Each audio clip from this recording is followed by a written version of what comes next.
simple plot of the podcast where I try to simplify the plots of games as simple as I can. As always, I'm your host, Cameron, and this is going to be another little quiet episode, but this time it's not because I'm filming at midnight, recording, whatever, same thing. It's because, well, one, my cat has been yelling at me nonstop, but also because I am currently sick. Somebody in my job came in with it, and suddenly everyone else is sick, and this is like day 3 for me of feeling sick. I'm feeling a little better than I was, but you can tell by my voice that I'm still not 100%. But I figured I would still try to get an episode out, and I want to do a simple one today to kind of, ease myself, because, like I said, obviously you can tell by my voice, I'm feeling sick. So, the game I have for you guys today is PokePark Wii Pikachu's Adventure. Now, I wanted to talk about this game because I feel like no one talks about this game, and I remember playing it for like the longest time, and even though it's not one of the best Pokemon games out there, it's still, like, I still had a lot of fun with it, so that's what I wanted to talk about today. Before we get started, new episodes of this podcast come out every Sunday on, all your different platforms, Apple Podcasts, Spotify, YouTube, and the links are in the description for all of that. So with that being said, let's talk about PokePark Wii Pikachu's Adventure.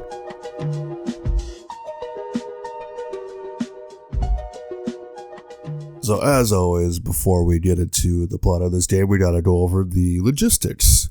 So PokePark Wii Pikachu's Adventure is and this is just coming straight from the Wikipedia. It's a spin-off video game in the Pokemon series for the Wii, developed by Creatures Inc. and published by the Pokemon Company and Nintendo.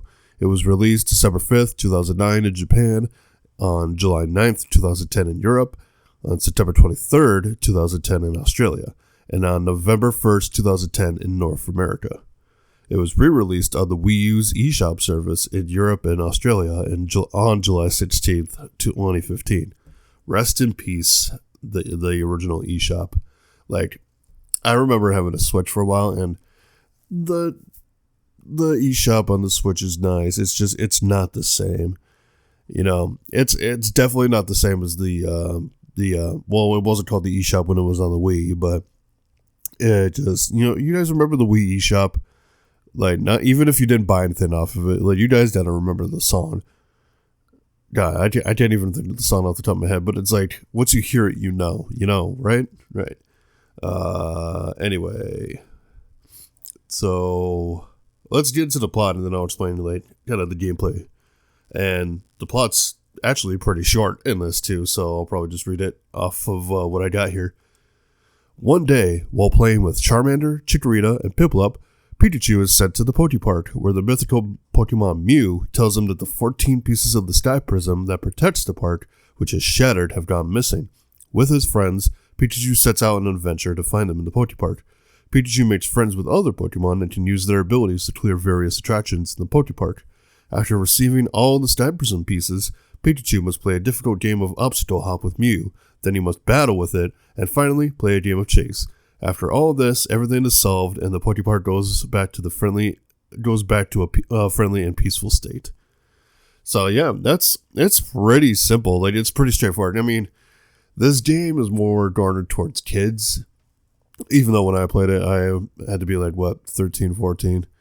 But like, it's just one I had because I think my parents got it for me because they knew I liked Pokemon. I grew up with the original Pokemon games. Like, when I was really young, I had a Game Boy, and I think I had both the first two. I know there was 3, but I had the first 2 Pokemon games. I had Red and Blue, and I was playing Pokemon games growing up. Like, once I got my Game Boy Advance, I had like Pokemon Emerald. My sister got Sapphire, I believe. But yeah, I just grew up playing a lot of Pokemon games, so I love Pokemon. I even collected Pokemon cards, which I really hope are somewhere because, that could be worth a lot of money.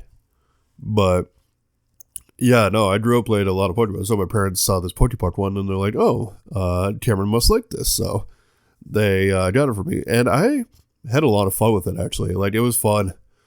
Like, just the idea of you playing as Pikachu, just exploring these different areas is just, it was really fascinating to me and really got me. But how do you play this game, you may ask? Players control Pikachu and are able to explore the PokePark, which encompasses various zones such as the Meadow and Lava zones. The game's main objective revolves around clearing minigames that take the form of park attractions. The player will obtain all 14 pieces of the Stat Prism. The player can also make friends with other Pokemon through various minigames, such as battle, hide and seek, chase, playing obstacle hop, or by completing a quiz. By befriending Pokemon, new areas of the park become accessible, and the befriended Pokemon become available to be controlled in the attractions. In battle, Pikachu is able to use Thunderbolt, Dash, and eventually Iron Tail. These can be upgraded to become more powerful. Also, he can jump and do a flip to knock his enemy into a river, lake, etc. Some of the park's main attractions will involve Pikachu and their partner Pokemon racing against the clock to beat certain goals or deflecting rocks to earn points, using the Wii Remote by waving it around and pushing buttons. Players can also take screenshots of the game and save them to an SD card or the Wii message board. Now, looking at the reviews for this game, people give it like mixed or average reviews. Like, game people were like, it's alright.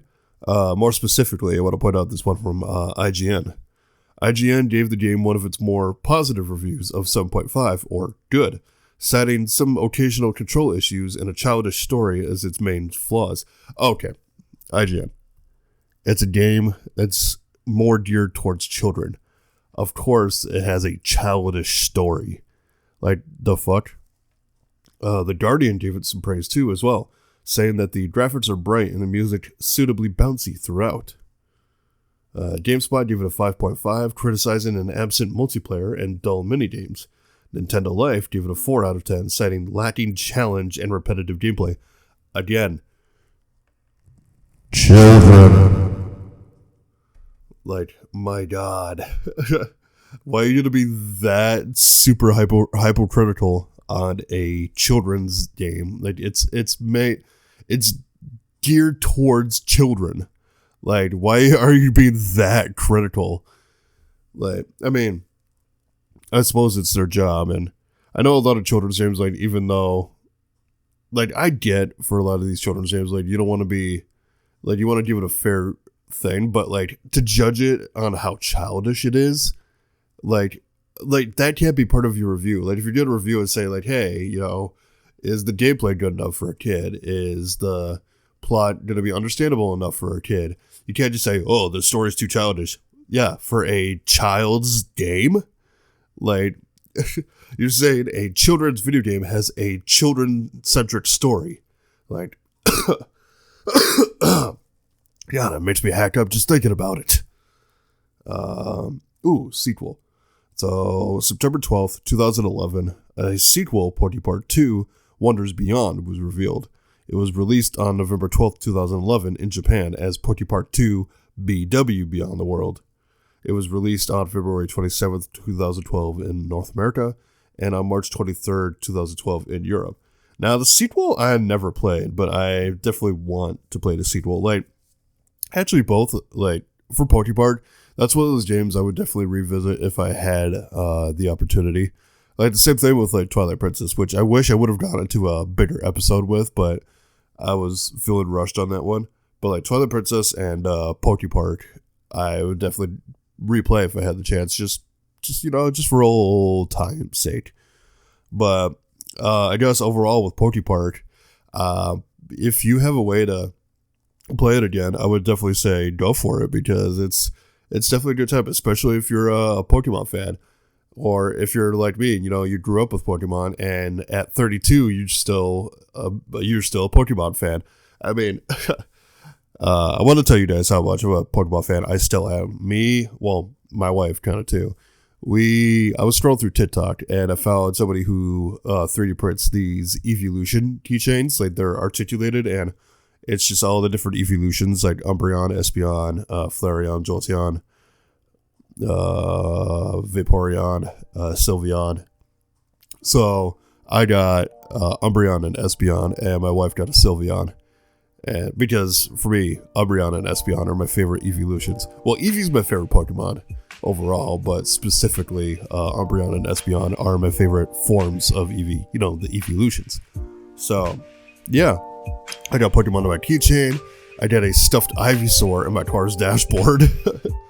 Yeah, I just, I grew up a huge Pokemon fan, and this game, PokePark, Pikachu's Adventure, I was just all for it, because like, you mean I get to explore different areas of different Pokemon as Pikachu? Sign me the fuck up. But yeah, I don't know what else I could say, except, if you got a chance to play it again, play it. But I think with that, I'm going to give my throat a rest, because I am still sick, and I'm going to try to get over the sickness, god damn it. But if you guys enjoyed this episode, let me know. If you guys want to give me suggestions on other games to cover, let me know on the socials and the link in the description. But with that being said, I'm going to go take some medicine. I hope you guys are feeling good out there, at least better than I am. Drink your water, do positive things, and as always, I will see you in the next one.